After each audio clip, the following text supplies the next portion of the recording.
Hello, hello! How's everyone doing today? I hope everyone is having a lovely day. Sorry, I'm just getting a Jaffa cake.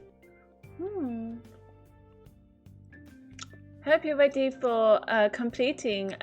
Is it completing case 4? I feel like we're completing it. Completing case 4 in the Great Ace Attorney Chronicles. I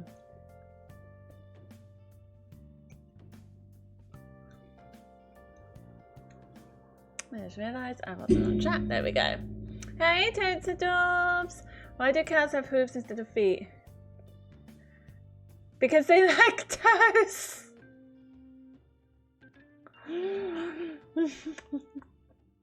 That's a good one. I really like that one. How you doing, totes adorbs?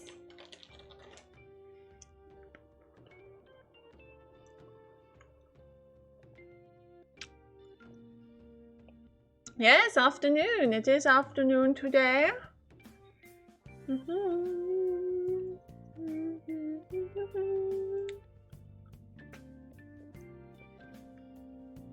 Yes, hi. Yeah, I started late today because I was a bit busy this morning.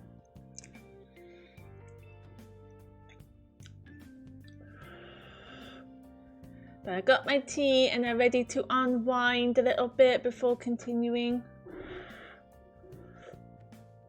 I'm gonna make a start on starting up. I didn't have any last night. Surprised I'm even awake. I woke at 8 AM. It's 9:30 now. I suppose you're a bit like me, will you be able to handle hangovers a bit? Just get tea and then some what do I have? There's something carby, maybe like a toast. And then I feel like you're all sorted.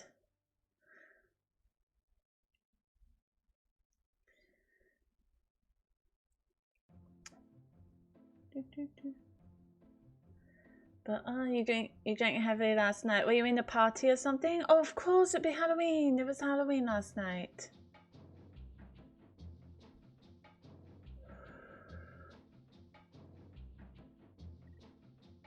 I was told the trick when it was a wee little lad. Well, what trick? I've been told by my friend, well, by my secondary school friend, that the way to handle hangovers is either drink more, which I feel like it's counterintuitive, or have really, really, really sugary coffee. So, but instead of coffee, I have tea because I feel like coffee dehydrates you more on top of alcohol. So, yeah, I would have.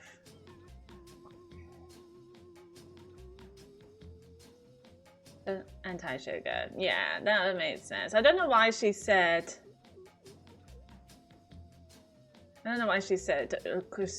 sugary coffee, because that's weird. You drink water. Yeah, and bread. Don't forget bread. Or water and bread while you're drinking. You gotta have something in your system to soak up the alcohol. Always have dinner as well. Make sure you have food. Well, any kind of food, make sure it's nice and carby. Starchy? I think it's starchy food that helps with soaking up alcohol in the system. But yes, make sure you have bread and water while you're drinking. And that way you'll be able to handle alcohol a bit more. Not encouraging to drink more, absolutely not. But the way to handle alcohol better. So we've all been there. Right, where is the Great Ace Attorney Chronicles? But yeah, I always make sure that there is like food nearby before drinking because I can be a bit of a lightweight.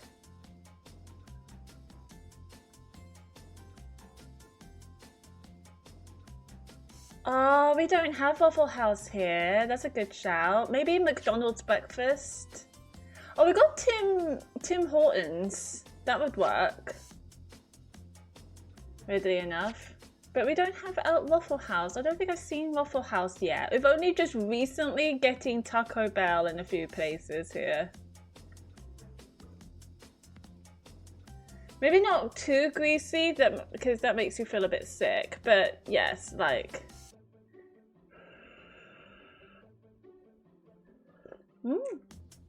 Oh yeah, it's a birthday! Oh, happy birthday, Totes! I do apologize, I forgot. Now that reminds me, it's my uncle's birthday today. I probably should call my dad. Because I don't have my uncle's number.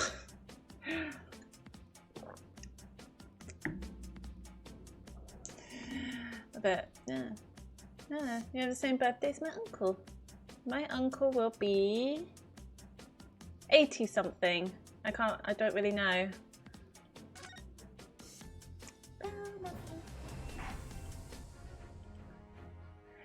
Are we ready for the trial? Alright, let's recap. Let me recap what happened yesterday's trial. So yesterday's trial, we have been cross-examining the policeman, the Scotland Yard policeman and his wife, because they were the witnesses of this attempted murder that happened on the streets. And there was a little bit of a twist with them. I thought there was something sus with the wife, but no. It turned out that the knife and the book that came from the flat that we were in, the guy, I forgot what they're called, John and Joan's flat, you know, the old man and the maid. It turns out they have a window that only opens so far that you can only throw down vertically, not like going across the road. So we're trying to figure out how those items managed to get on the other side of the road. And we figure out that the policeman actually moved the entire crime scene on the other side of the road so that it doesn't be in his area where he was patrolling. Because if there was a crime scene around his area, he would have to investigate it. And he didn't want to do that night because it was his and his wife's first wedding anniversary.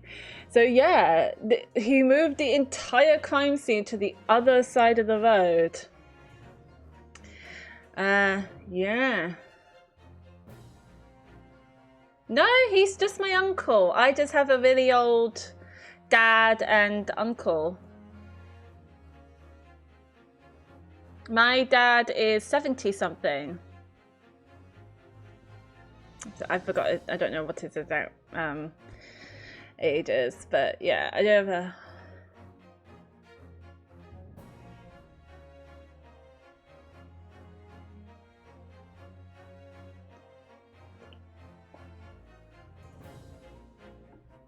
Started playing the Tenants 2 days ago. It's like The Sims, but if the game centered around builder mode, you're a landlord, furnisher, fixing up people's houses and also buying houses and leasing them out. Oh, that's pretty cute. I did see the game that you showed on Discord. I can't remember what it's called. It's like a farmer, another farmer roguelike game or something like that.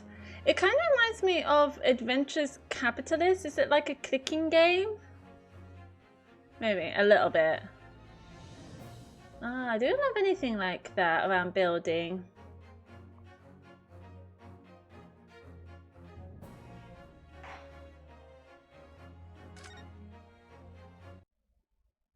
Oh, it's a clicking game. Gotcha.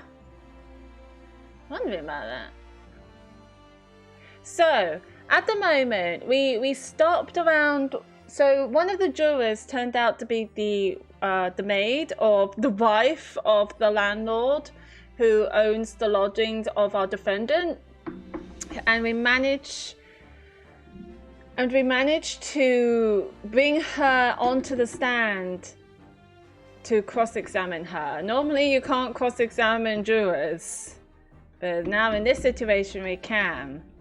So she was the one who threw the book and the knife out of the window, so there is a chance that she had unintentionally killed the woman outside for throwing the knife out in the window. So here we go. Witness, state your name and occupation. Oh, yes, my name is John Garadeb. Garadeb, there we go, Garadeb. And I'm a juror and such like. It sounds like even she doesn't know if she's a housewife or a maid or what anymore.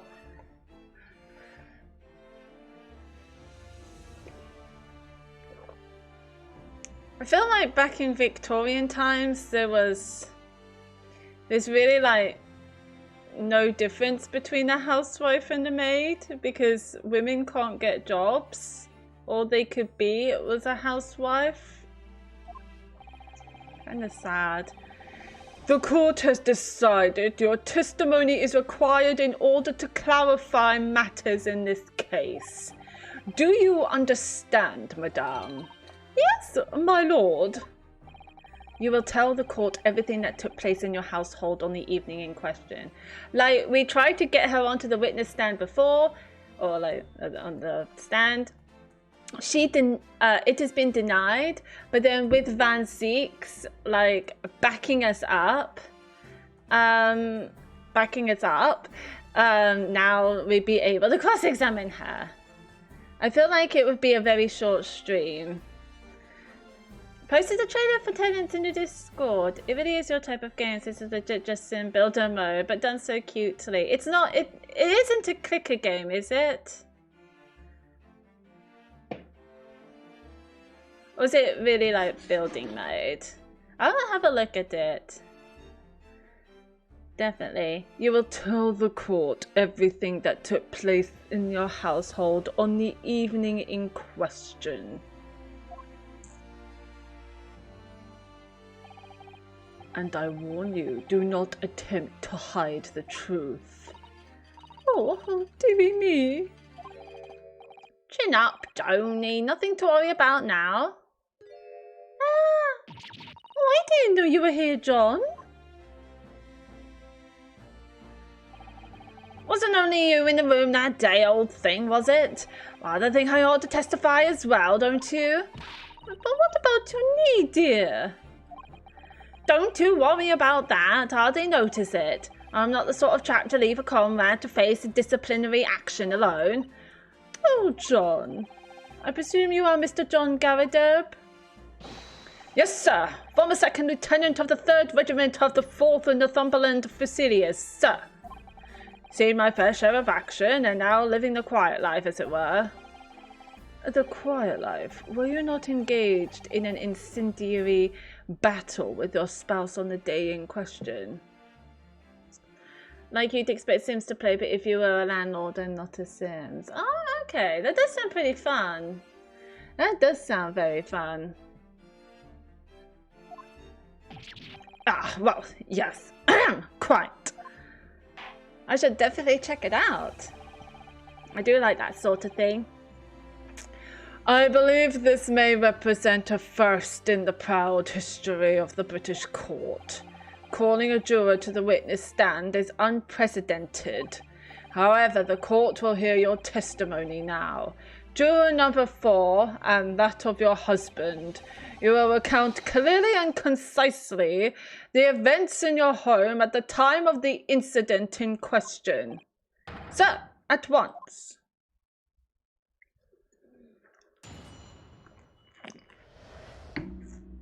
I will be right back. I spilt tea all over myself.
Sorry about that. I spilled tea all over myself.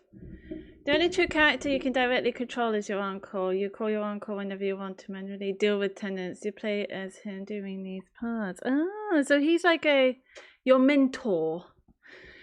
Your mentor, pretty much. The Battle of Garadeb. Let's go.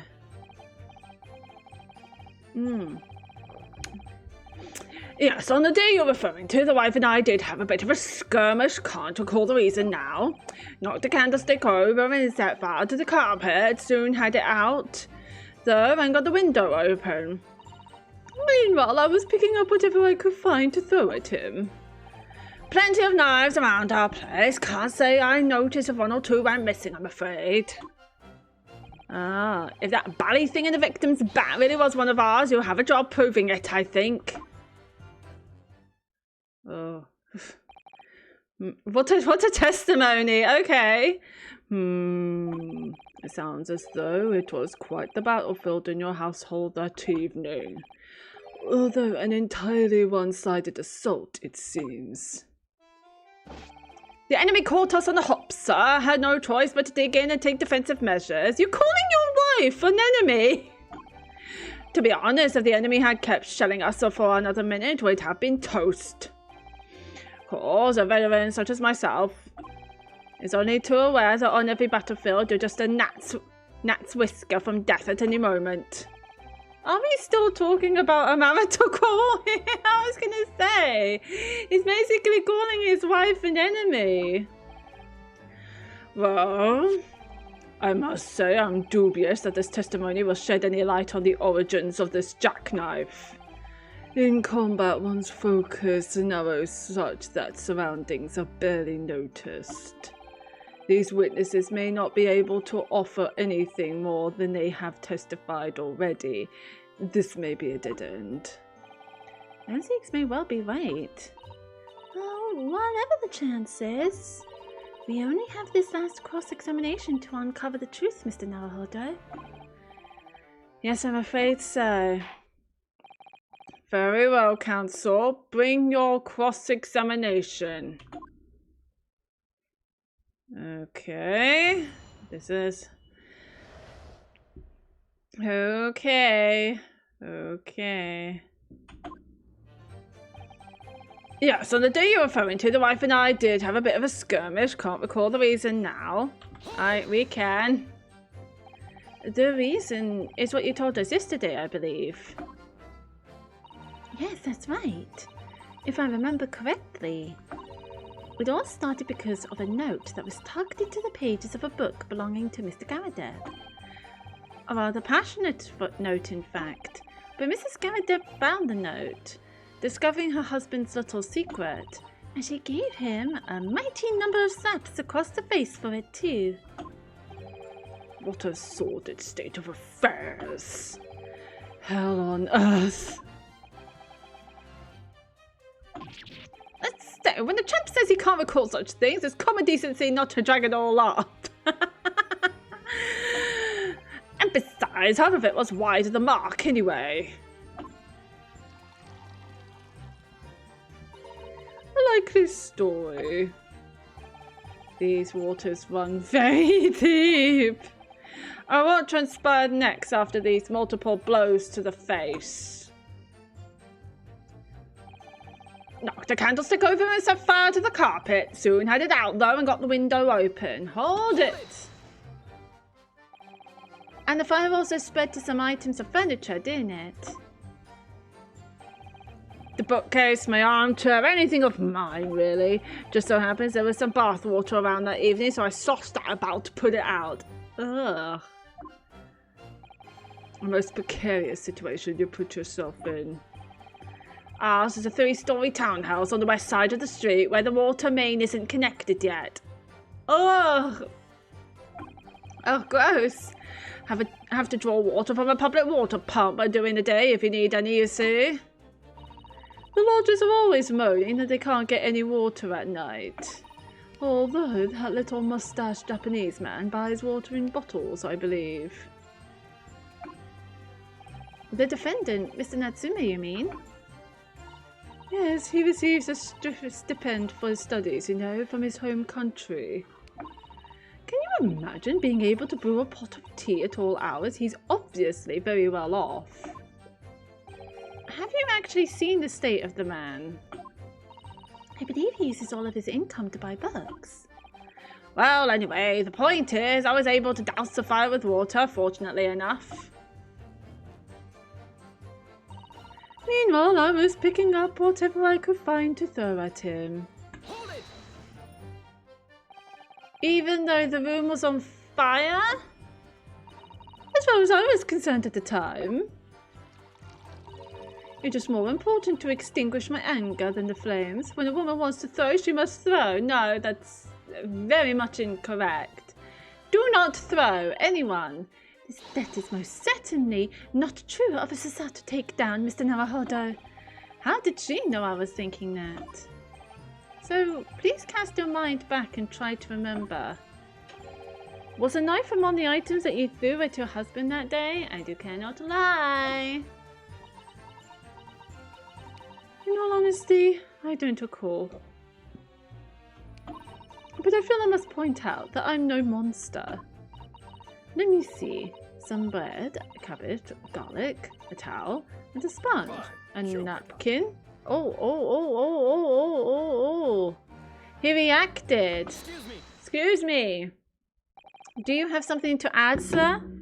Do you have something to add?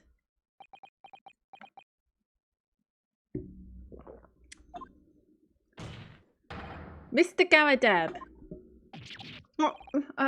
Don't shoot. Sorry, I beg your pardon. Did your wife's remark just now bring something to mind? Nothing of any significance, no. Just that the barrage of projectiles the old thing launched in my direction was somewhat more solid than she implies. Books, bricks, and the fire poker I seem to recall. Ouch! And the woman's aim is uncanny, is she? Good grief, woman, we're not at home now. This is a court of law. Oh, dearie me, ever so sorry, dear. And also you were pouring tea down his pipe. What's he gonna do with the pipe now? What's she even doing with the teapot in here? I don't know. Honestly, John, we'd never have thrown such things at you. Obviously. Well, take a look at this then. How do you suppose that happened, Your pipe, sir? Had this thing in my hand as usual at the time of the onslaught. Knocked it clean out with one of her soft projectiles, she did, yes. And when I went to pick the thing up, it was broken in two. I'd like to see a sponge do that sort of damage. I see, your pipe was broken. It would never have been sent flying unless it was hit by something pretty solid. Anyway, I've managed to bandage the thing up for now. Oh, you are one to exaggerate, aren't you, dear? You're the one who was throwing things around. I wonder what we should make of this account. It could be important because it might be the knife cutting through the pipe. The defense believes Mr. Garadeb's remarks just now to be of greatest significance. Objection. This war veteran's words only tell us one thing. Betray a fiery wife and pipes as well as hearts may be broken. Except he didn't betray her. The love note was to someone else, not to him. Sentimental wisdom, perhaps, but hardly worthy of adding to the formal testimony. Indeed, common sense, one might say. Might one? In that case, would you at least permit us to examine the pipe, sir? Well, I don't see why not. Oh, dearie me, there you go again, trying to ingratiate yourself with a young lady. What she's doing is giving her the pipe. Very well, the court will accept the gentleman's pipe as evidence. He got the pipe. Apparently it fell to the floor during a domestic dispute he had with his wife and broke. Very good. I hope I didn't speak out of turn, Mr. Naruhodo. I was just feeling rather disappointed for you that your request was turned down. Oh no, it's fine.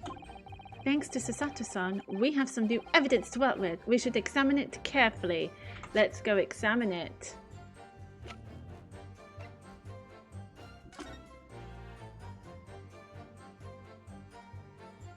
Well, there's a...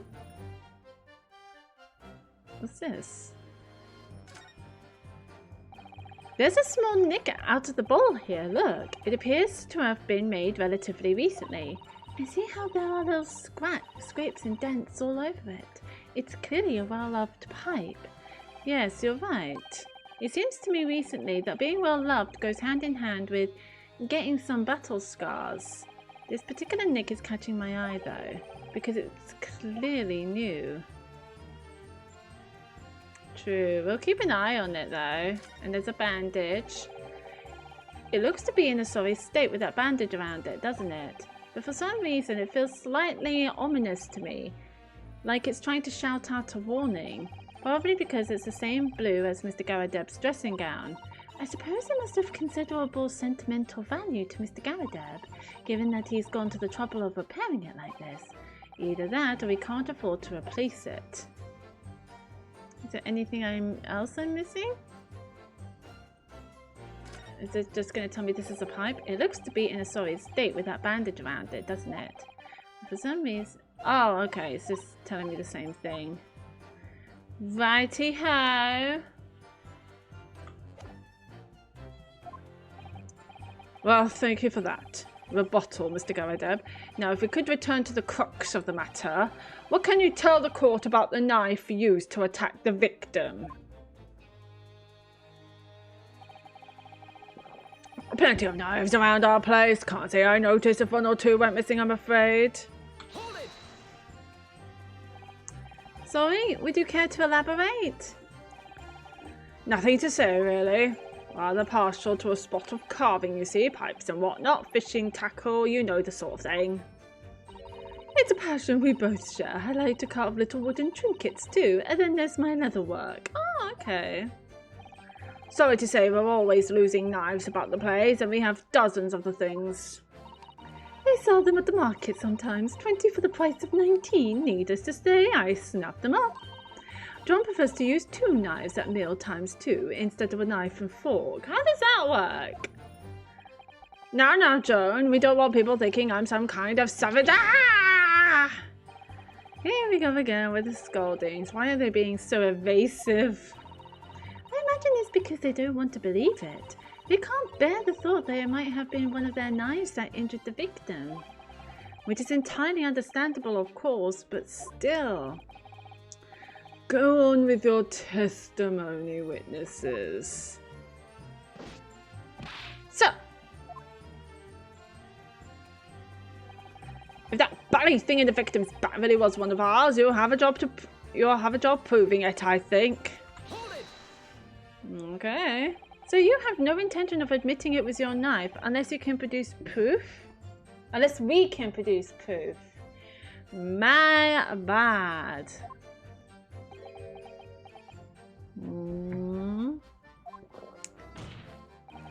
Even though there is no other credible possibility if Mr. Natsume is innocent?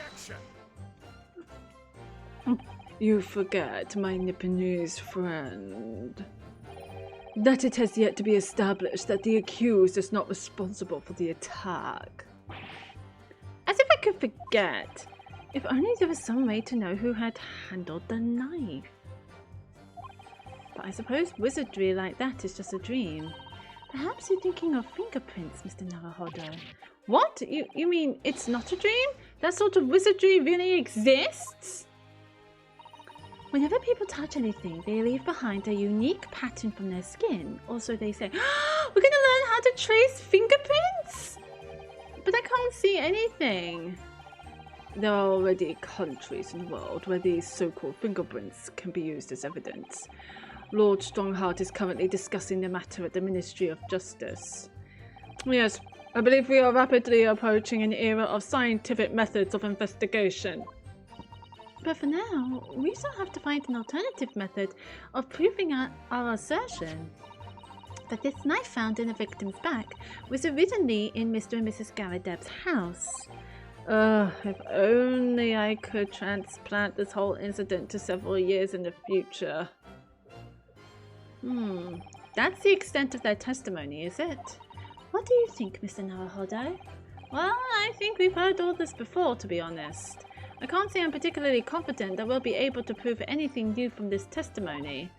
But in this cross-examination, it's absolutely essential that we establish how this knife came to be at the scene of the incident. Yes, I know. Well, we found a missing tip on the knife. I'm sure both of them must be feeling very worried. Worried that it was in fact a knife belonging to one of them that caused the victim's injury.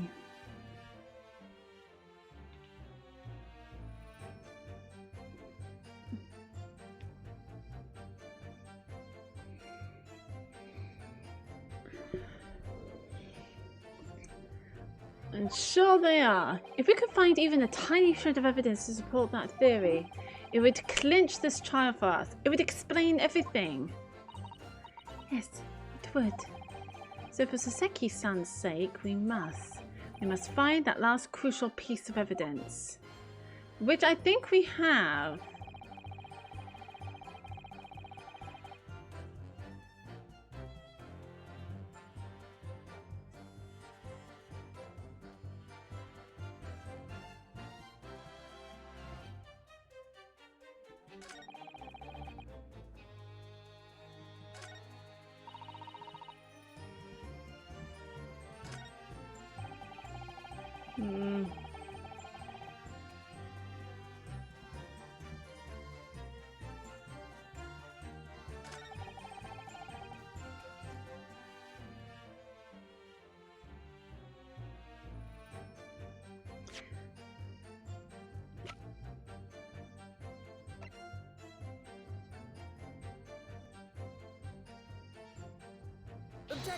No, it's not right.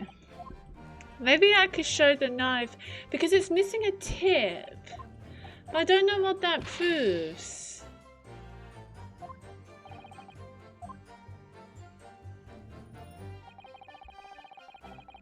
What if I present the knife to you?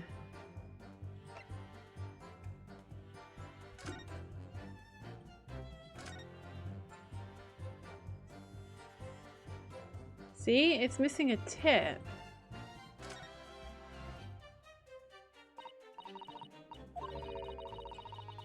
Appears to be missing. What happened to it? Yes, you don't think it could still be lodged in the victim, do you?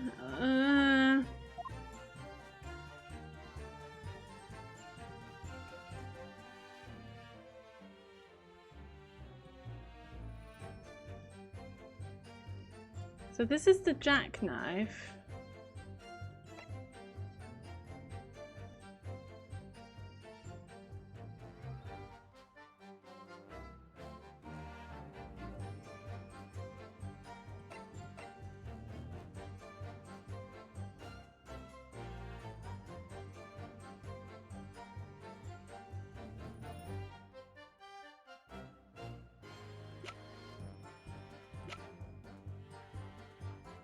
Objection.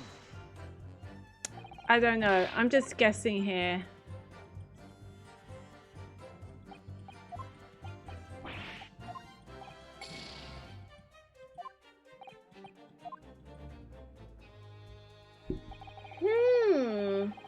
Also, where is my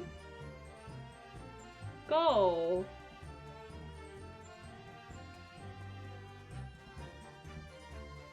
Oh, hang on a second.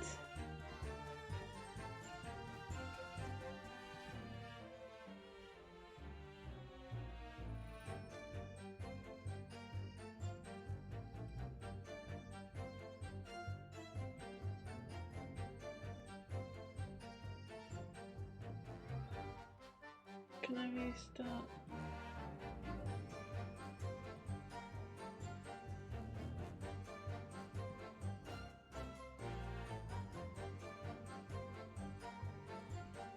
Sorry, I just realized about the goal.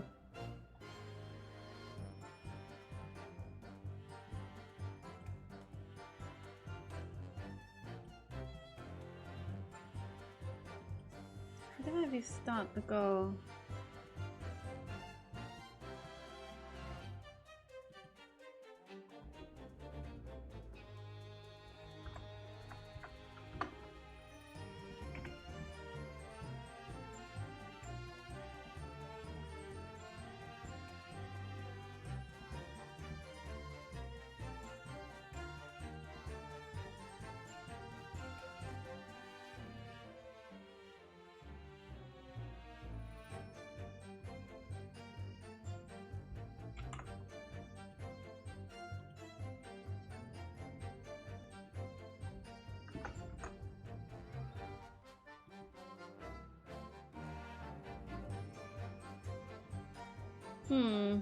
The goal is not up and I don't know why.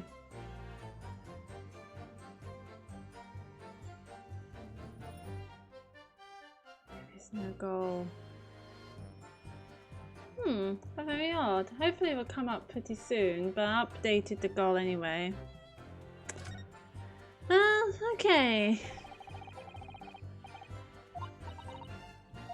What did they say? Well, I think we've heard all this before, to be honest. I can't say I'm particularly confident of how this knife came to be at the scene of the incident. Yes, I know. I'm sure both of them must be feeling very worried. Worried that I was a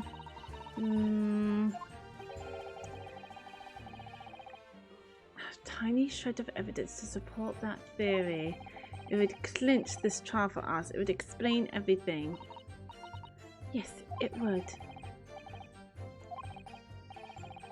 Last crucial piece of evidence.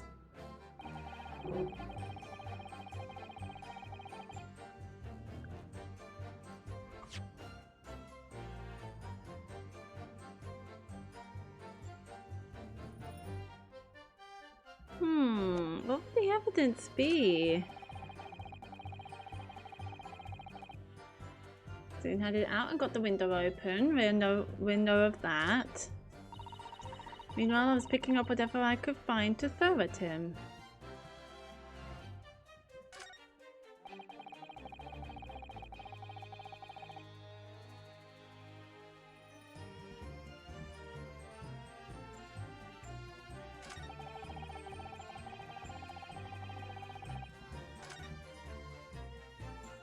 I don't know. I feel like it's something to do with the pipe. When did we get the pipe? Let me just have a look. It's the pipe. It's got nicked. Let me press them again. I'm told yesterday that was about the fight. About the note. Rather passionate note, in fact. Yes, yep. But Mrs. Garrett found the note, discovering her husband's little secret, and she gave him a mighty number of slaps.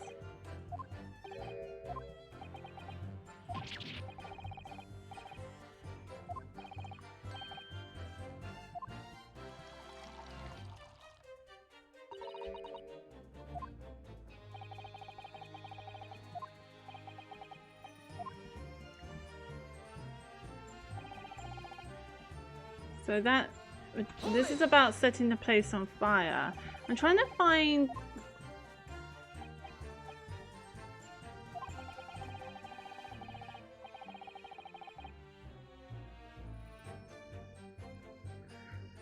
Hang on a second. Wouldn't the book have been wet?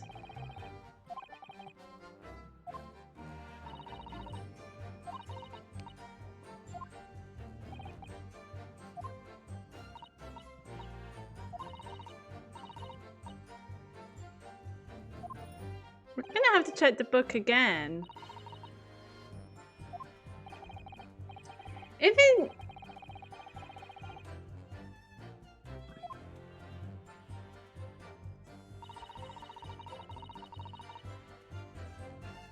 Hold it! I just saw it too.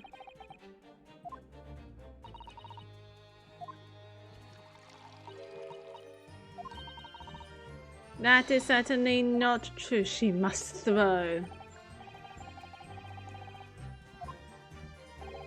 Was a knife among the items that you threw at your husband that day?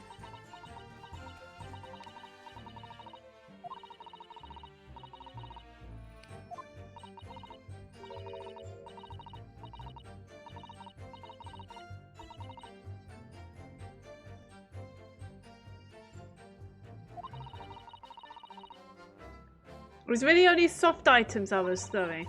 It was really most restrained. The majority of them barely hit John. He is my husband after all. I see, Mrs. Your thoughtfulness and consideration for your spouse is apparent. What about you, Mr. Garadeb? Do you remember what your wife threw at you? Well, I recall The Lion's Pride, of course. Jolly good book. Only just purchased it too. And a jolly good book for burning, it seems. But it was a dashed awful scene on the battlefield, I can tell you. Flames everywhere, smoke billowing. Couldn't see a bally thing, really. Dare say I wouldn't even have noticed a knife bouncing off the old bonds. I don't think they tend to bounce, actually. Okay, so we've got something new. So I reckon it's a book around the middle.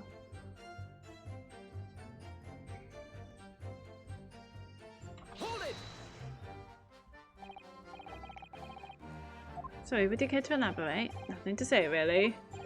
Rather partial to spot of carving, you see, pipes and whatnot, fish tackle, you know, that sort of thing. Hi, Skylar. Hello, lovely. How are you doing today? We are cross-examining this couple in case 4. How are you doing, lovely? Welcome to the stream. I hope you're having a lovely day so far.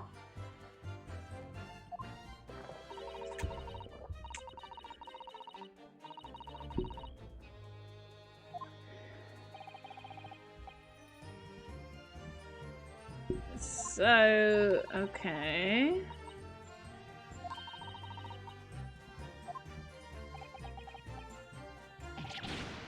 I feel like it's something to do with presenting the book, but we need to examine the book.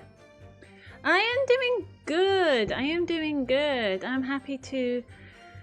I had to study coding today, so I'm a little bit on the tired side. So I'm just unwinding and streaming for a little bit.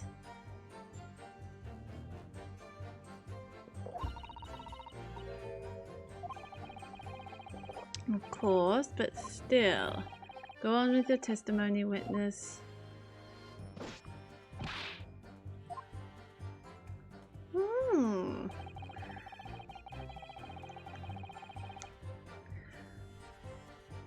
Alright, let's press him again, and I'm going to look at the book.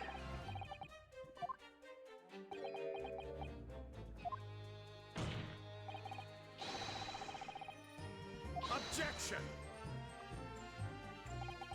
You forget, my Nepalese friend, that it has yet to be established that the accused is not responsible for the attack.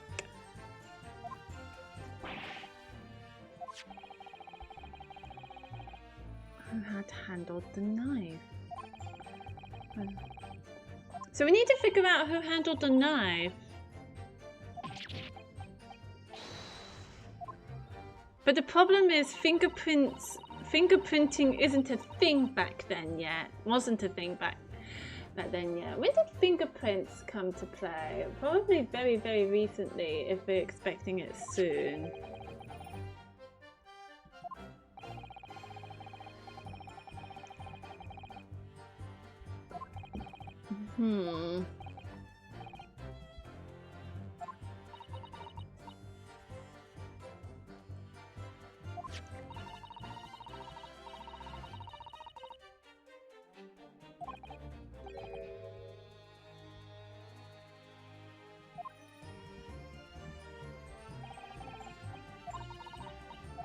So it's something to do with the knife. The knife is missing a tip that could potentially be in the victim's back.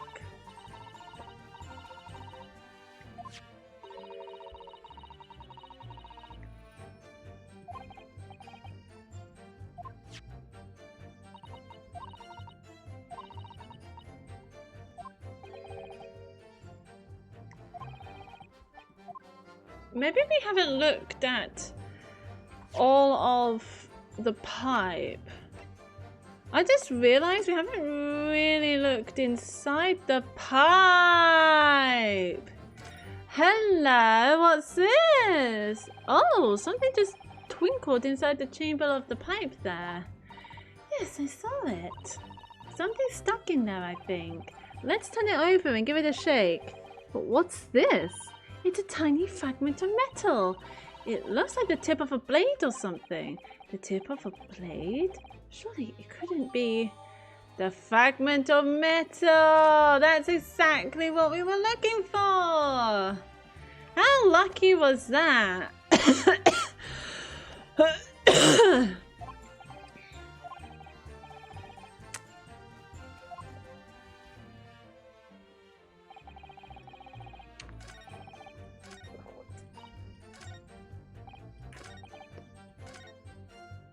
Oh fuck, I missed that last statement. Hang on. I need to get to the last statement.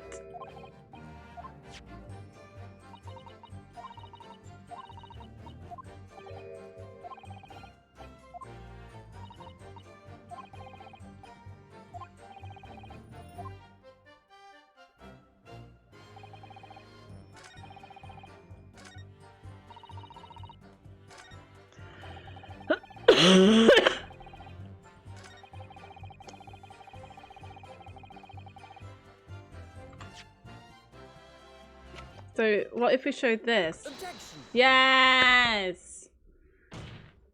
That took about a minute. Mr. Garadeb, could I ask you to take a good look at this, please? You can ask, but I can't see a bally thing. You can't? Used to call me Dead-Eye Deb back in the regiment, of course, but that was some time ago now. Even when I'm trying to enjoy a large print book by the fire these days. I struggle to tell a B from a D and a P from a Q, to be honest. Oh, he does, the dearie me. It's rather wearing, being asked about every other letter and every other word. You must be very dizzy. What is that? A tiny scrap of metal? Yes, almost certainly from the tip of a blade. And what may appear at first to be just a tiny scrap is in fact a crucial piece of evidence. Interesting. And where did the defense come by this evidence? It was lodged in the chamber of Mr. Garadeb's pipe. My pipe, you say? By Jove, I wonder how that got there. And what precisely does this fragment of metal signify, Council? Are you suggesting that it is in some way related to the matter of the stabbing on Briar Road?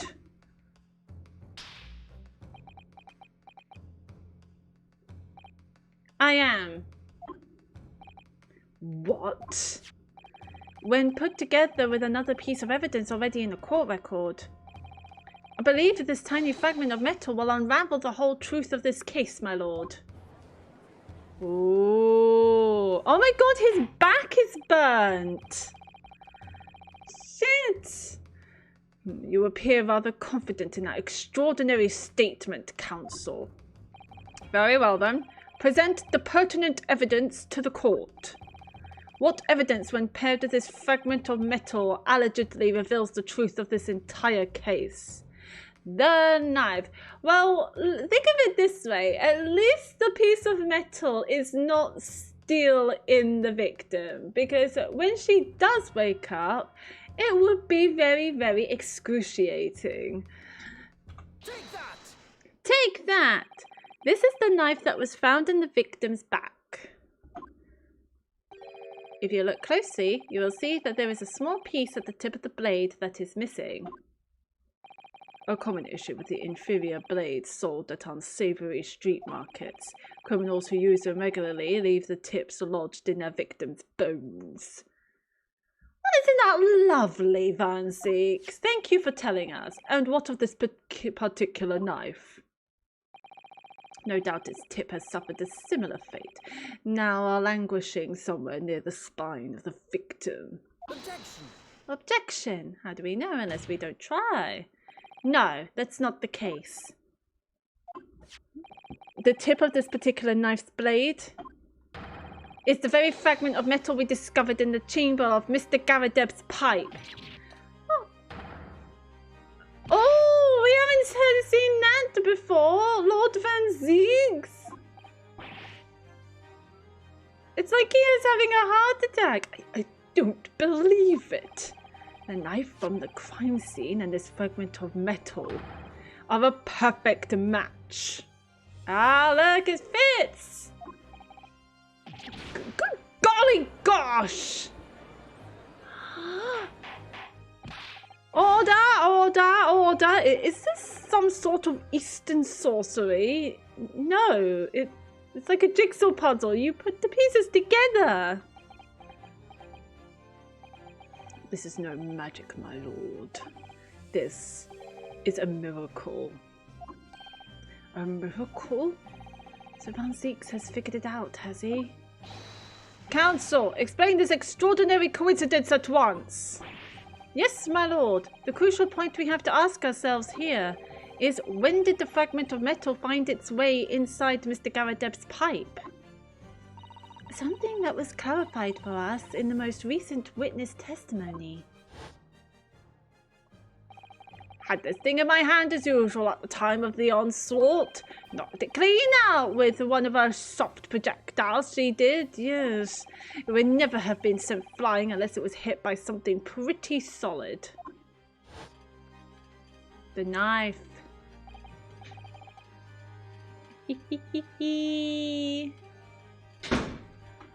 Oh, huh. Oh, hi, how's it going? Going good. How is it going with you?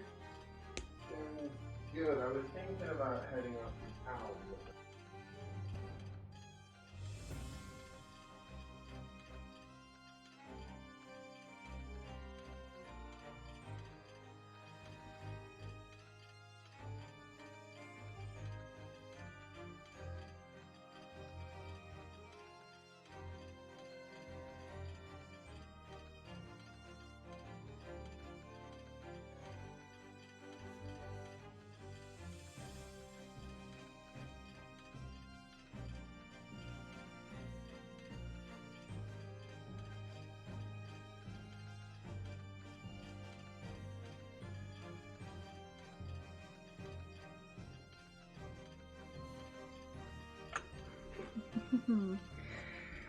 Stay safe, my love.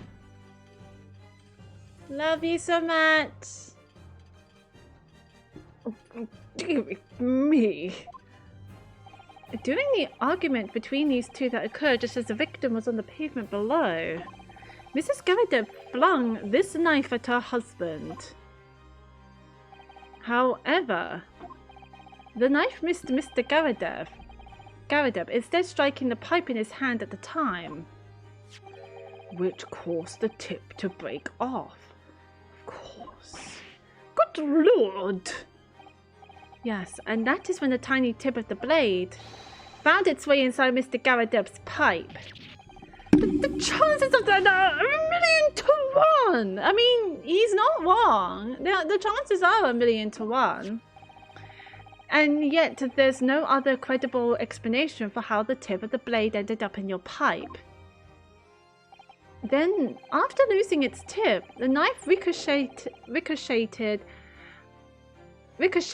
off the pipe and flew out of the open window.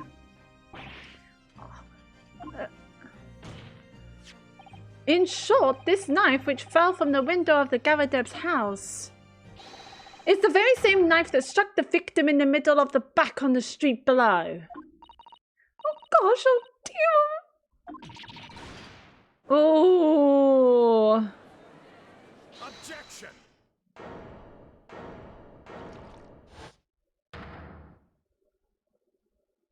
He seems very calm. A full-bodied theory, I'll give you that. A complex bouquet of seemingly trivial points, plausibly arranged to create an almost passable vintage. Allow me to toast my learned friend's characteristically Nipponese approach to bottling his argument. Sorry? But after all, it is just a theory. The bottle, I fear, is corked.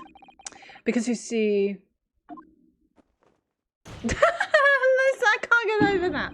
It's spoiled by an insurmountable inconsistency. An insurmountable what? Lord Fensix, explain yourself. What is this inconsistency you claim to have identified? An inconsistency of the simplest nature, my lord. The victim was found with a knife planted in the middle of her back. Yes, that's one inconsistence.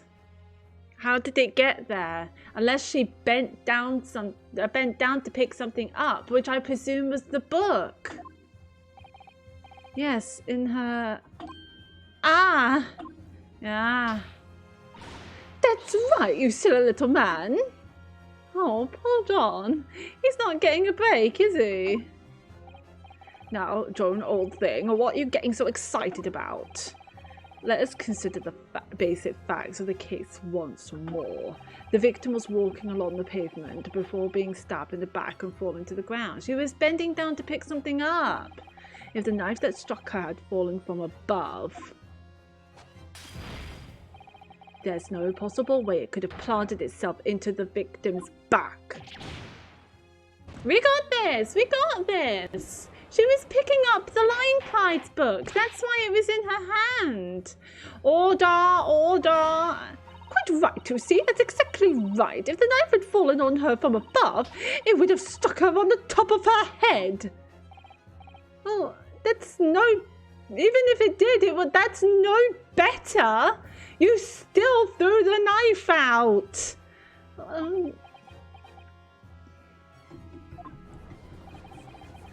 He's lost for words.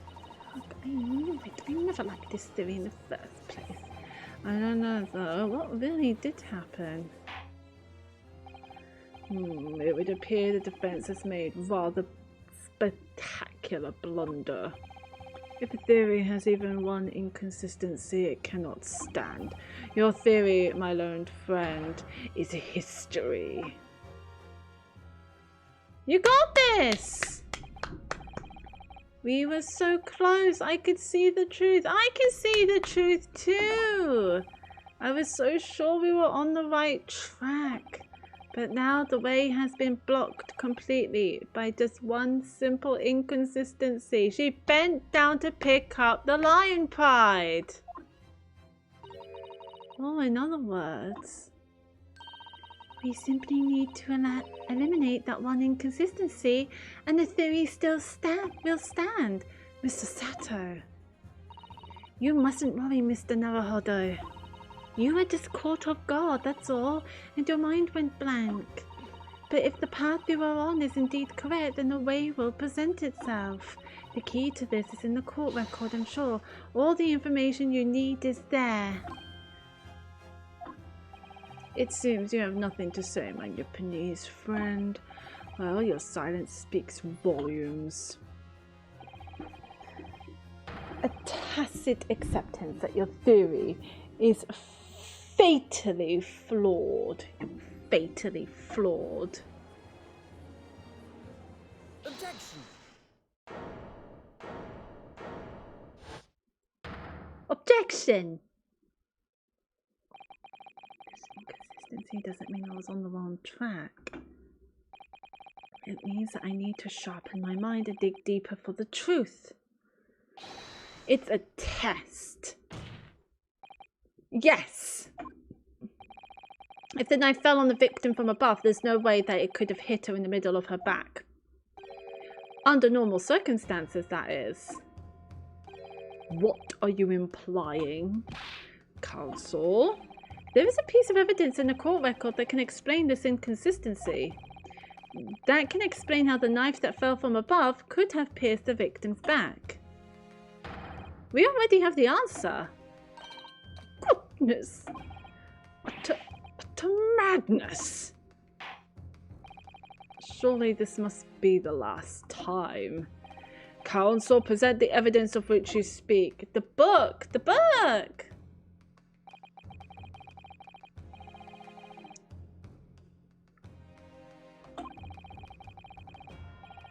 The truth will be laid to bear at last. The evidence explains how the falling knife became lodged in the victim's back is...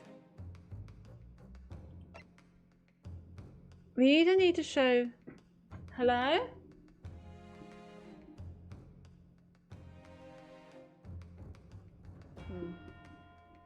Not any.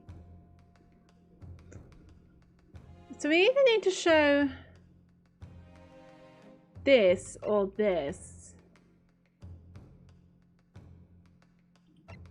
I think we need to show this. This, the fourth book found at the scene. This is the final piece of evidence the defense will present. The burnt book? Is that not Mr. Garadub's book? Yes, and to understand its significance, we have to consider how it came to be at the scene in the first place. This photographic print clearly shows the book in question, and the victim holding it in her hand. But as we all now know, it was the police constable that put the book between her fingers like that.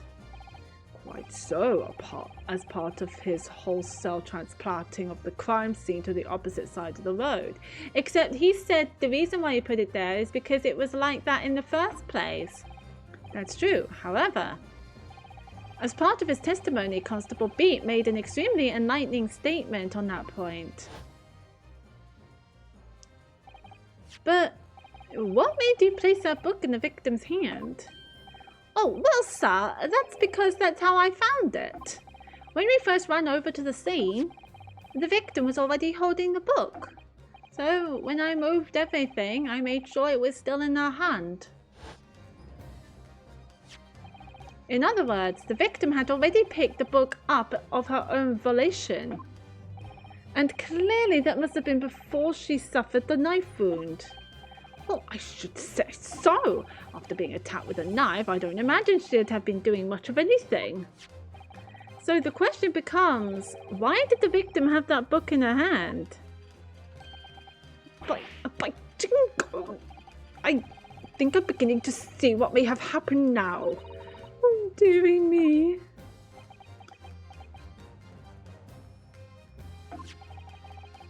We know that the book fell from the top floor of the Garadub household onto the pavement below, at precisely the moment that the victim was walking past. Yes, at exactly that moment. The young woman was walking along the street in the light fog, when all of a sudden, a book fell right in front of her. That was quick. I've been there. Oh. I'm getting ready to go.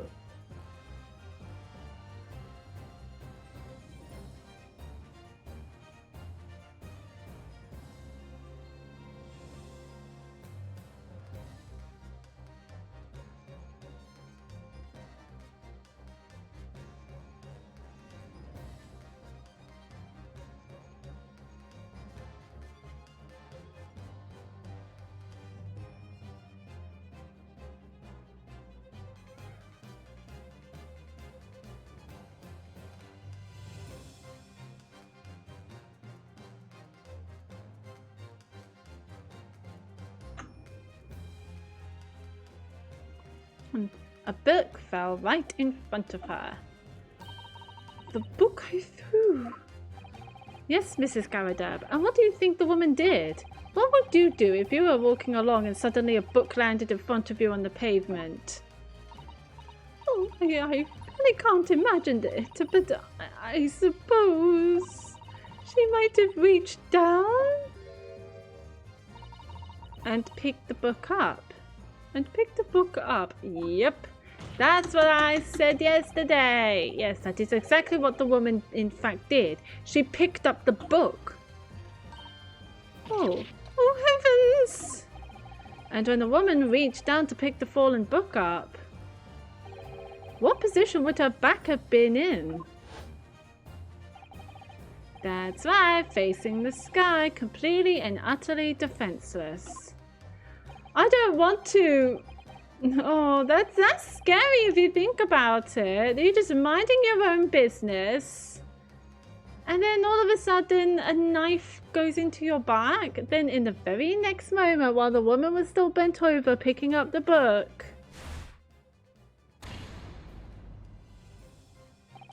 The next object fell from the room above, the jackknife, straight into the middle of her back. And at that same time, walking by chance directly behind Miss Green, was the defendant, Mr. Soseki Natsume. Well, I never! It appeared to Mr. Natsume that the woman simply collapsed on the floor. In the dark and the fog, he didn't see the knife falling on her from above. Everyone is like terrified. It's like, and from the other direction, the constable and his wife saw no one but the victim and her apparent attacker. So there never was a real culprit to run from the scene in the first place. No, this was nothing more than a series of unlikely events that culminated in an unfortunate accident. And that is the real truth behind this case.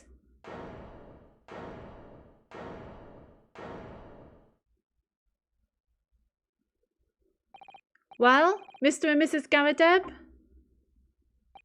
Everyone is like shocked. The very first time you showed me that knife, I had my suspicions. I wondered if perhaps it might have been something like that. There, old bean. Poor Mrs. Garadeb. What about the poor woman who's unconscious in the hospital?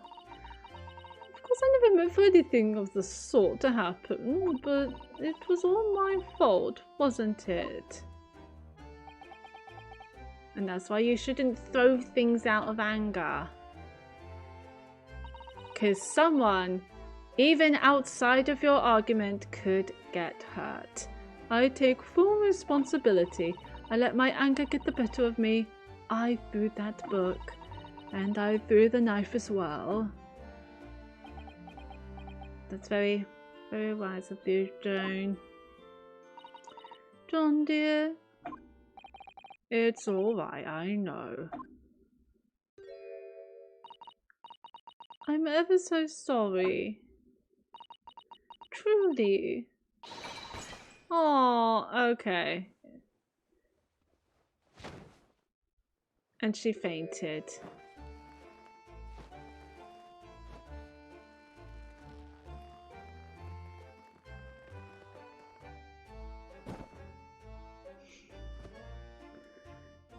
Oh dear. Is that it? That's it, that's the end. Lord Van Steeks, what news of Mrs. Garadeb? She's been taken to the infirmary. It would appear that today's events had left her in an especially flustered state. However, I believe she will recover in due course. There is no cause for concern. Yes, unbeknownst to themselves, they caused what could easily have been a terrible tragedy. They shall have to prepare themselves for the consequences of their actions. There is some good news, however, my lord. I have just had word from the hospital where the victim is being treated. Her condition is improving steadily, and the doctor believes that she will regain consciousness soon. That's great to hear!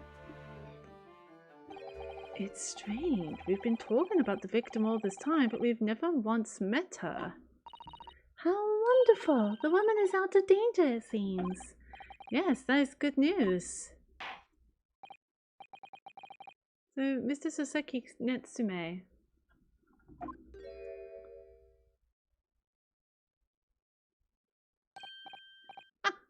Yes.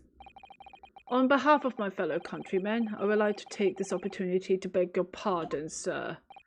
You came from your distant eastern homeland to study our great British culture and have been repaid with immeasurable unkindness. Please accept our heartfelt apologies.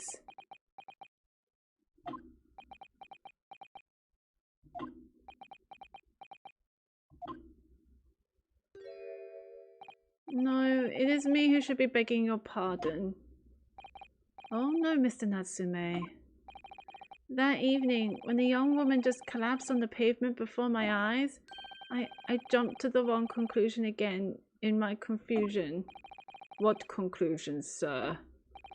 I was sure that the woman was dead. Yes, Constable Beats said the same thing, didn't he? He thought she had been killed too. I suppose she must have looked completely lifeless.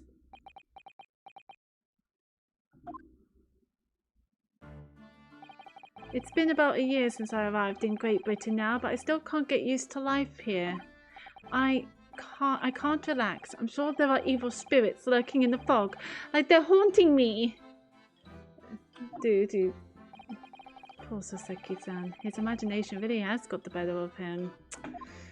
Poor Soseki-san. Yes, poor man. So when it happened, I thought the young woman had been taken by the fog spirits. I should never have dropped my books like that and run away. I should have called for help, for a doctor, for the police. Oh. Instead, I've managed to create a rift in the relationship of trust between our two empires, and for that, I am truly sorry. Why is Mr. Garadeb in the juror's seat? One could indeed say that some sort of mischievous spirit has been at work here, I think.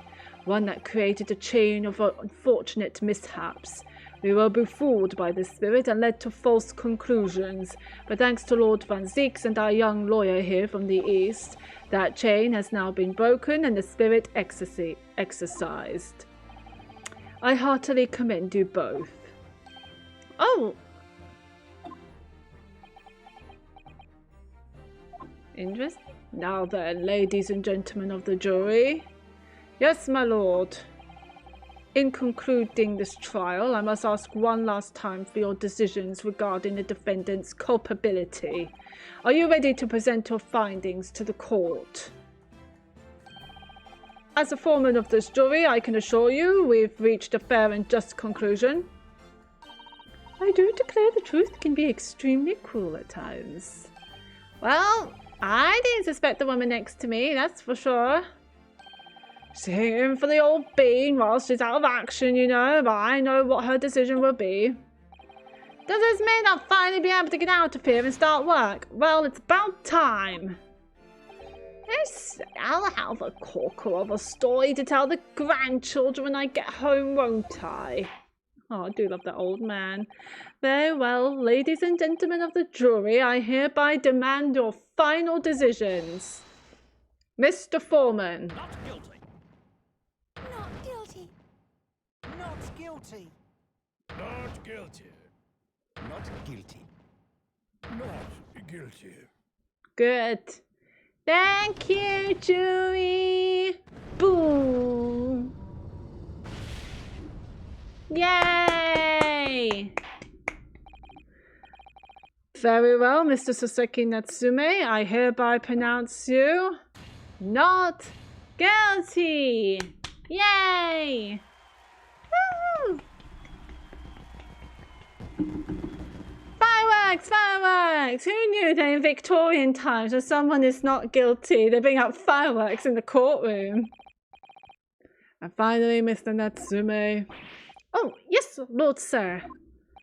You are now a free man once more. It is my hope that you will continue to further your education in British culture. And may you never again be brought before me.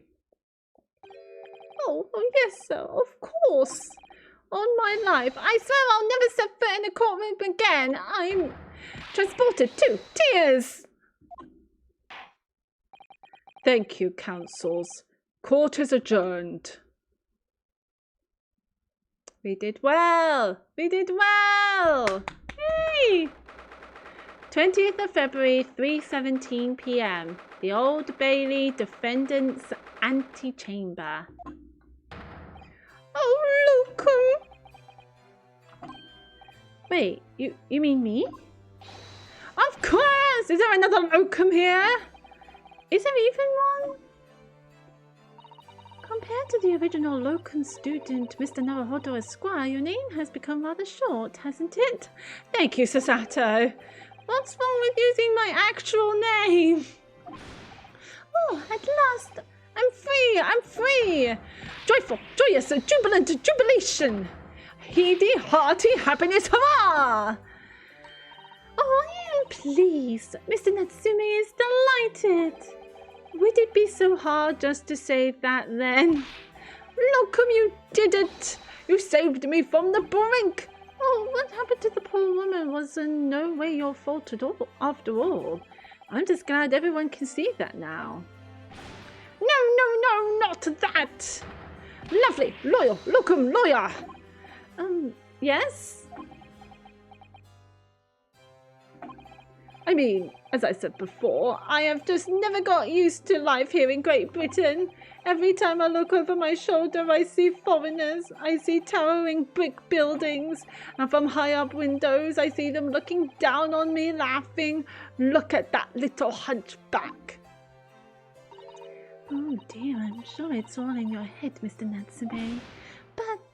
But, today, you Locum lawyer gave my groom the boot.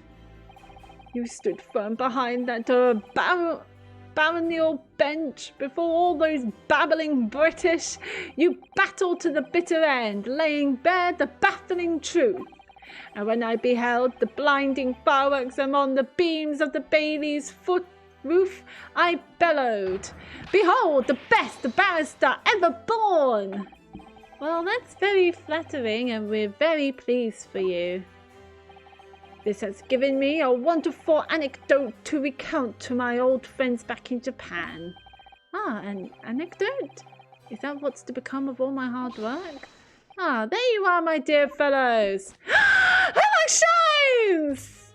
I apologize for keeping you waiting. I rose late this morning. Oh, Mr. Shones, what a pleasure to see you. I see I am here not a moment too soon. A disaster has been averted, I'm glad to say. The trial shall begin presently, Mr. Naruhodo, and I wish you the very best of luck. It's just finished. What? No, then my haste was in vain. Oh, we wish you were there, Mr. Shones. We really wish you were. Ah, it's you! Herlock Sholmes! Oh, have we met, sir? This is Mr. Natsume, the man you had arrested, Mr. Sholmes. Ah, I see. I failed to recognize you at first. Our previous encounters have taken place in the gloom, either of your bleak lodgings or that prison cell. I simply couldn't place a curious face in the light. Charming. Oh, we love Herlock Sholmes so much. This is all your fault, Herlock Sholmes. You're the reason I had to go through this terrible ordeal. I'm going to give you a piece of my mind. I mean, he's not wrong, but we still love Herlock Sholmes. My apologies, sir, but I assure you, I have placed you now. You're the fellow who abandoned that poor young lady and ran off, are you not? Ah. Has she been taken to hospital more urgently? I feel perhaps she would have regained consciousness by now. Ooh, ooh, ooh, ooh. But it was unavoidable, I'm sure. We are but human after all. Anyone would have been shaken by such an experience.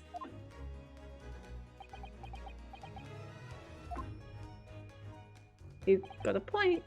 I do feel very badly about how I behaved. Well, never mind. Now then, what was it that you wanted to say to me, sir?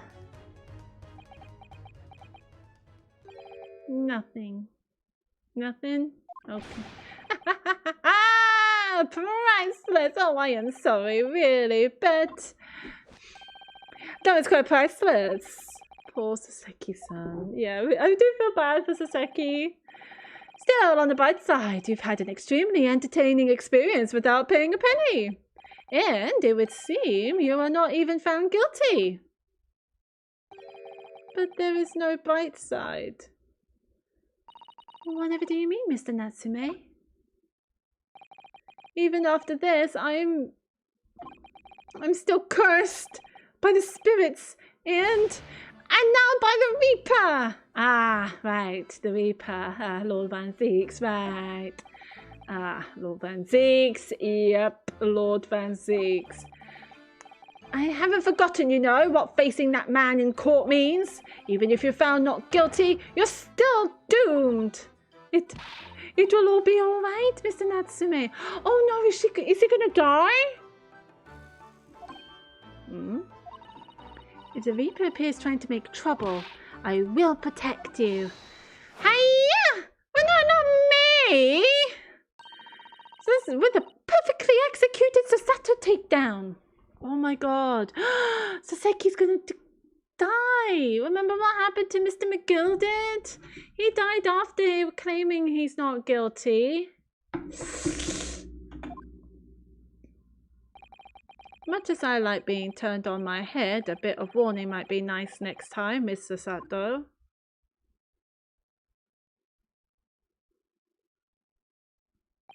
So I wonder if we're going to get an ending scene.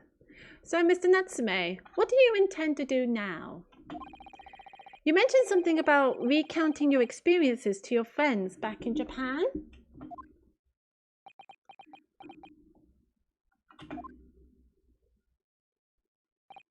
Yes, I intend to return to my homeland soon. Oh. It has already been a year since I arrived here in Great Britain. I visited universities, libraries, bookshops. I've been honoured with a tutelage of professors. I've learnt so much about the wealth of literature here and the city it has shaped. And I've come to realise that it is my calling to sail home and tell my fellow countrymen about it. I feel like something is going to happen to him. That's very touching, Mr. Natsume.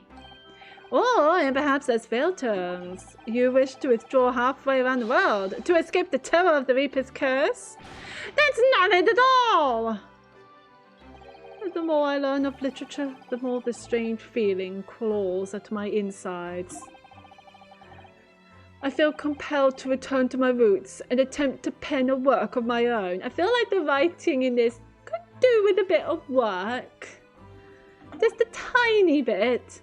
Oh, I see. A work of literature by Saseki-san. Could be an interesting read. It could be about this case. I'm excited. But we all know he's going to die, isn't he? He's going to die. And what about Miss Susato and yourself, Mr. Naruhodo? Sorry, what about us? We returned to Japan alongside your mustached compatriot. Why would we? A week has not yet passed since we arrived in London. And only now does it feel as though we have finally found our feet. And you are accommodated in a hotel at present, are you not? That's right, but we need to find lodgings before it bankrupts us. I've calculated we can only afford another 10 nights before our entire budget is exhausted.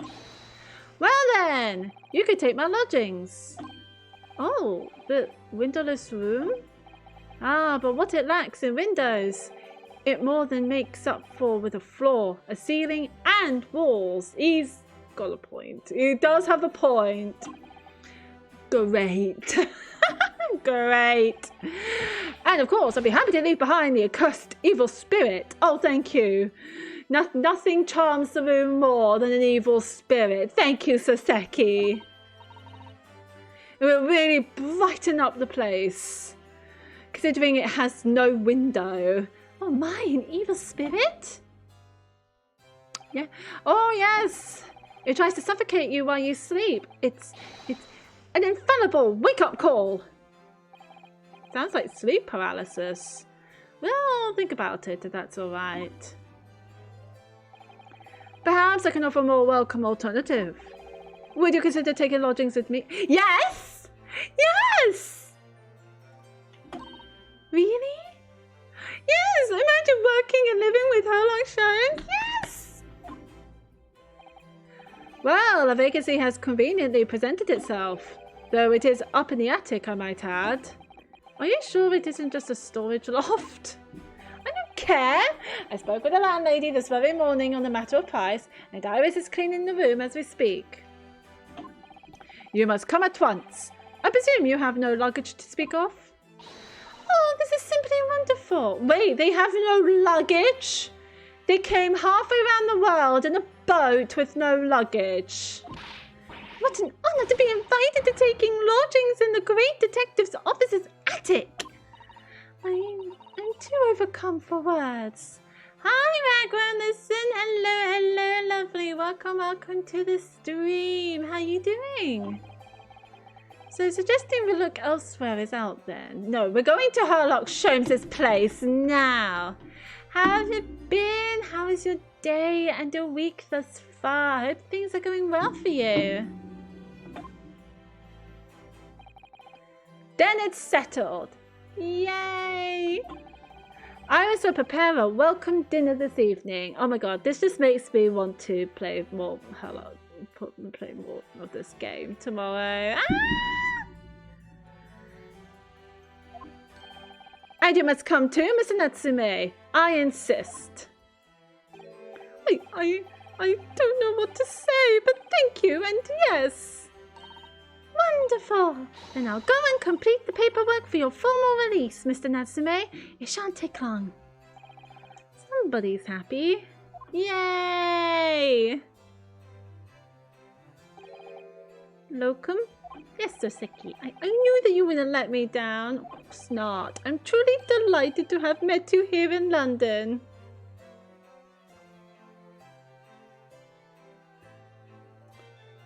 Aw, I do like Soseki, even if it's a little bit weird. Oh no, your week has been bad. I'm so sorry to hear that, Rag won't listen. I hope, but you have a good day today. Oh, that's good. You got up like an hour ago to play BO3. May I ask what BO3 is? For some reason I thought it was Borderlands, but that's not correct, is it? It'll get better, hopefully. Oh yes, I do hope it will get better, lovely. I do hope the rest of your week will get better. Likewise, Mr. Natsume, it's been a privilege meeting you too. It's a shame that we're going to have to say goodbye so soon. More literally than we think. Ooh. Well, I've come to realize that I belong in Japan. But Locum, we'll meet again one day. Yes, I'm sure. And hopefully by then, I'll be a successful lawyer. Hopefully by then, I'll be a successful author. I feel like people can just read Inosuke's mind. Either that or they're just very observant with his expressions. Well, my dear fellow, our carriage appears to have arrived. Shall we go, Mr. Naruhodo? Yes, Mr. Sholmes. I've little doubt Mr. Natsume will be released in time for dinner this evening. Oh, Black Ops 3. Gotcha. My bad. Yes, do relax and play some Call of Duty. Absolutely. No, I don't play Call of Duty myself, but yes, do have fun.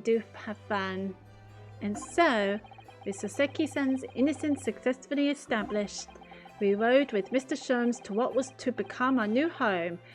221B Baker Street! Yay! So...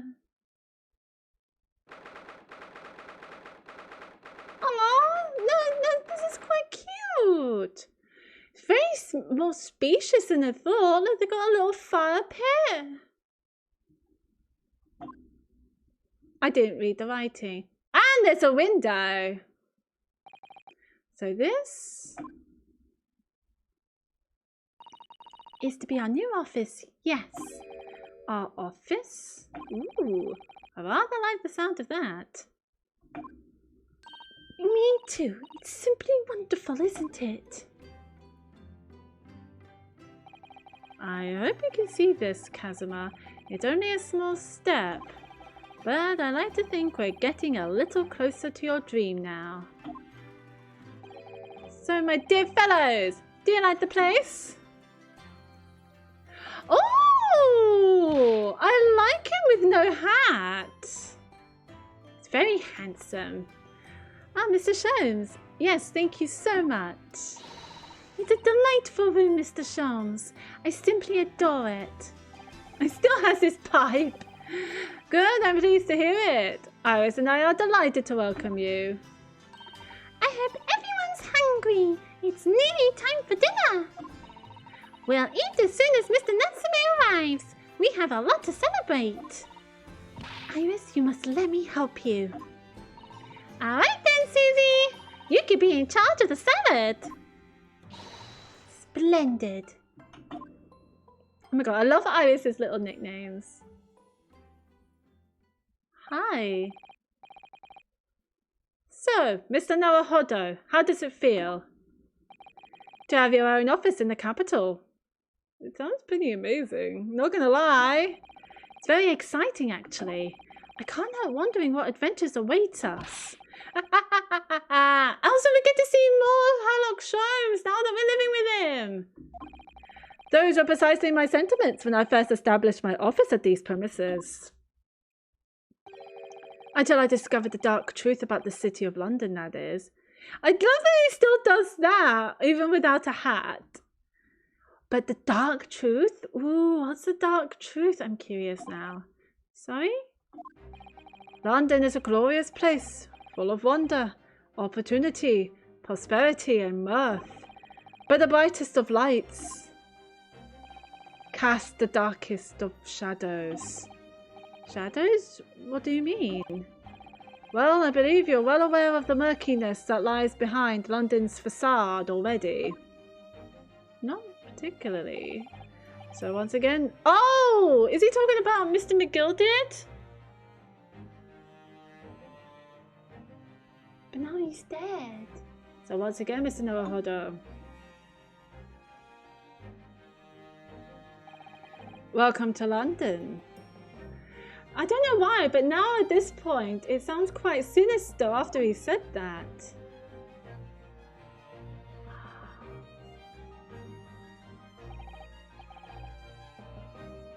Of course, at the time, I had no idea of the significance of those words Mr. Sholmes so casually spoke.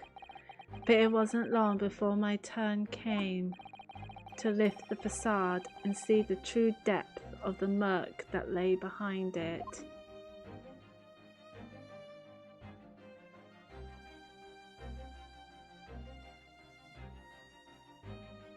Holy shit! We're gonna have to save this, and then I'm gonna have... We'll end the stream here. This is a good place to end the stream. I know it is very, very, very short, but unfortunately I got to do more studying. I recently got sick and don't know who came to my house, like family, and who gave me this. There's been bad cold, but I'll be good. I hate coughing up cold. Oh, so you got a really terrible cold or like flu? Oh, do get better, Rag won't listen. Do get better. Do drink lots of fluids and do get as much rest as possible. Yes, and do play some games like Ops or 2 to distract yourself from the illness. I hate it. I hate getting ill. Yes.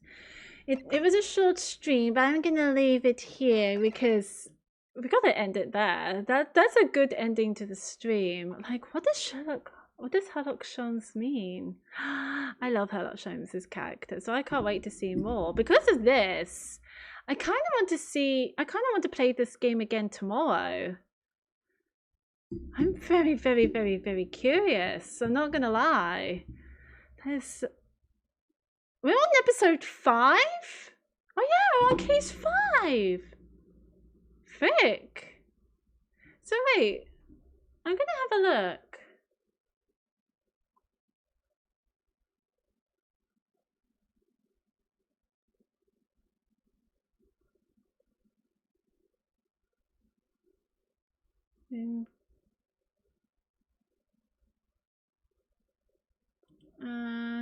Later. Later you were gone, but you come to chill, but forget to. Well, do try and chill now. Rag won't listen. Yes, don't try and chill now, and try not to push yourself too hard. Just use this time to rest up. Absolutely.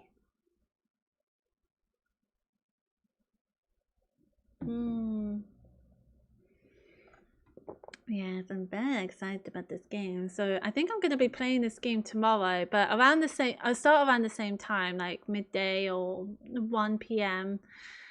because I still got to study. So let me put on some musics. I'm sorry for the short stream, but yes, it was going to be short because unfortunately I have things to do, which I don't want to, but I got to. For starters, I'm just gonna take a gander at the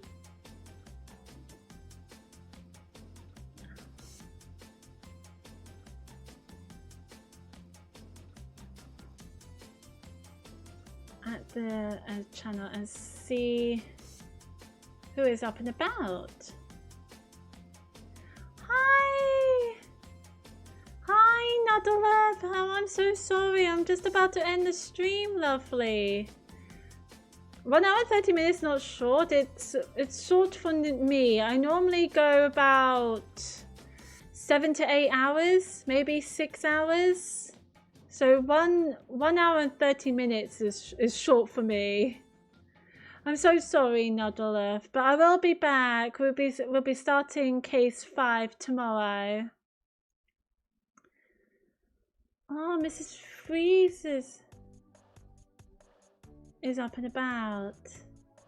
Alan Wake. I don't know what Alan Wake is. Is that a horror game? Oh, it looks like it. Maybe something more chill than that. Oh, we got Dazerbound, who's playing Pokemon Sword and Shield. So I'll give him a raid. Let's chill, right, Pokemon? So I give him a raid. So do give him all the love in the world. But yeah, thank you ever so much for joining me in the last little bit of the episode 4 stream. I couldn't do it. I couldn't finish it last night because I had to go do something. But yes, it's been super fun and I'm looking forward to what's coming next. So I'm going to continue playing this tomorrow. So if you're interested, do come by and say hi. I greatly appreciate you, lovelies. And anyway, guys, do take care. Have a wonderful rest of your day. And I shall see you at some point tomorrow. Do take care. Bye-bye.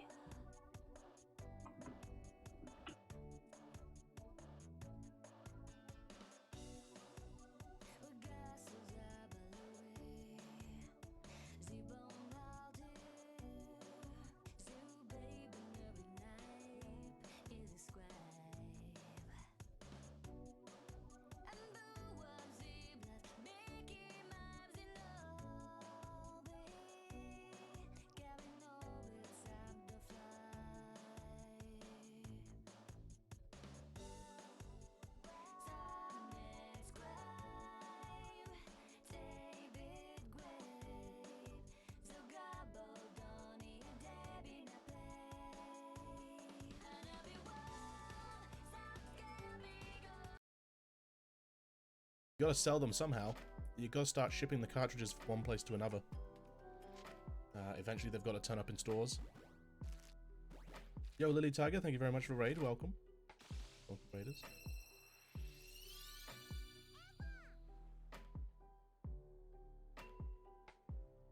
What's up, Frankie Knight? Just likes decorating his house up and dressing up. I see. I'm good, Lily. I'm good, thank you. How are you? How was your stream?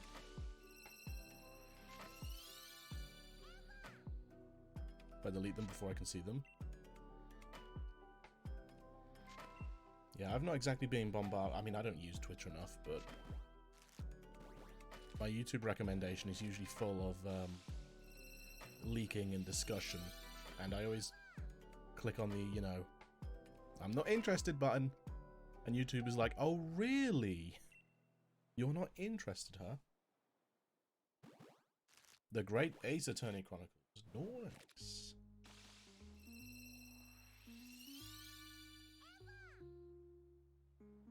So yeah, just a fair warning for those that like to try and play a game without spoilers.